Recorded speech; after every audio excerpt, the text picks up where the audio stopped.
This is my random recipes.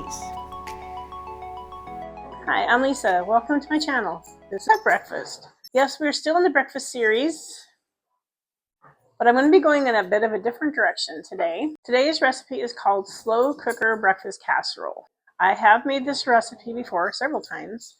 I've taken it to several potlucks. It has always been a hit. If you're serving brunch to a crowd, this is the recipe to go with. You can pretty much just set this to cook and just walk away. I like recipes where you can do that, where you can just set it and forget it and walk away and go do something else. Throw this together, set out a bottle of ketchup or a jar of salsa, and your work is done. I have made a smaller version of this one other time for a coworker who was vegetarian by leaving out the meat. It was well received even that without the meat in it. The size of this recipe can be varied depending on the size of your crowd and the size of your slow cooker. I guess I better get to work. So I'm going to readjust this so you can see what I'm doing. Start off with eggs. For this, I'm going to be making a 2-quart version of this. You can do a 2-quart, a 4-quart, or 6-quart. And the one I made, the small one that one time, was about half a quart. So I mean, you can adjust the size down quite a bit. But this is going to be the 2-quart, which starts off with 6 eggs.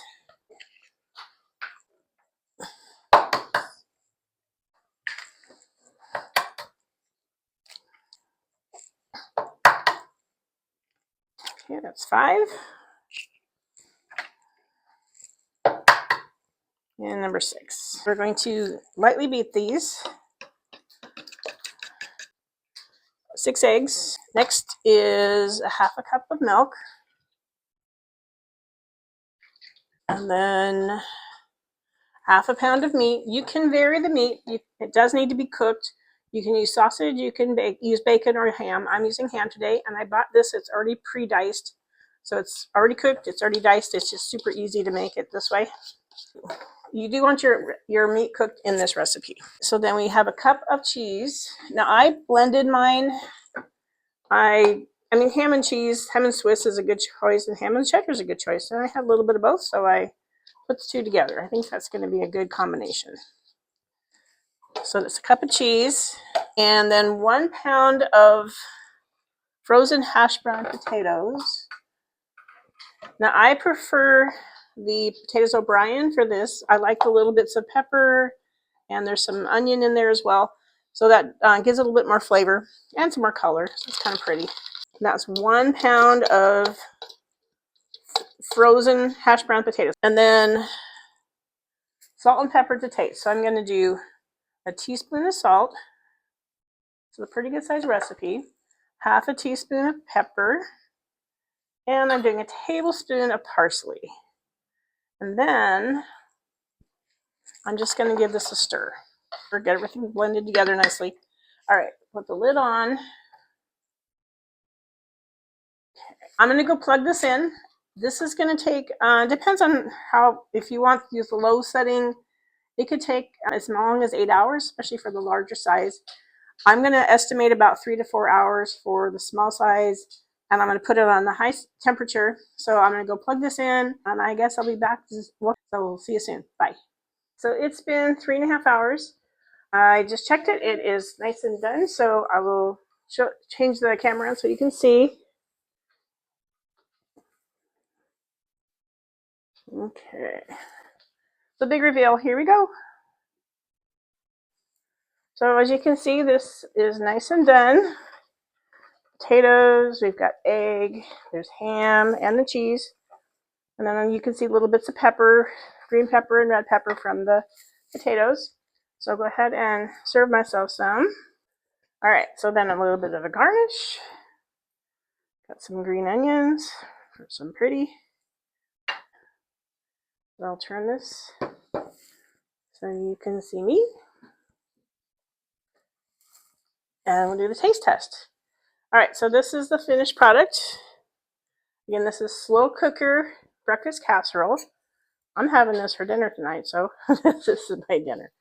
All right, so here we go. That's really good. Nice and hot, so it's a good hot meal. So it has ham and cheese and egg, and I did a blend of cheddar cheese and Swiss cheese, and I've got a doggy who's right over here who's wants dinner too.